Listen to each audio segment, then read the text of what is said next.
பாலா பத்லாவுக்கு இப்படிப்பட்ட ஒரு ஒரு கதையை ரொம்ப இயக்குனர் வர்றப்போ அவரோட ஒர்க் பண்ண ஒரு செட் ஆஃப் டெக்னீஷியன்ஸ் இருப்பாங்க, க்ரூ இருப்பாங்க.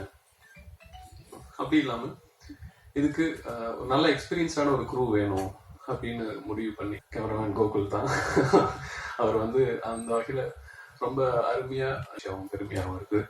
அந்த வகையில் ஃபிலோ விட்ட இந்த கதை இருந்துச்சுன்னா இது நல்லா ஒரு த்ரில்லர் ஜானர் மக்களுக்கு எப்பவுமே உலகளாவிய அளவில் ஃபர்ஸ்ட் ப்ரிஃபரன்ஸ் இருக்கக்கூடிய யூனிவர்சலாக ஒரு ஜானர்னா வந்து த்ரில்லர் ஜானர். அதுக்கு மிக முக்கியம். இந்த படத்தில் ஒர்க் பண்ண எல்லாருக்கும் நன்றி. படமாக வந்து நிச்சயமாக இந்த படம் வந்து படம் பார்த்து முடிச்சதுக்கு அப்புறம் எல்லாருமே வந்து பார்த்தா புரியுமான்னு திரும்ப சொல்லி, ஆனால் ஒவ்வொரு கதை வந்து இருக்கும். அந்த மாதிரியான ஒரு விதமான ஒரு கதை இந்த படத்துக்கு வந்து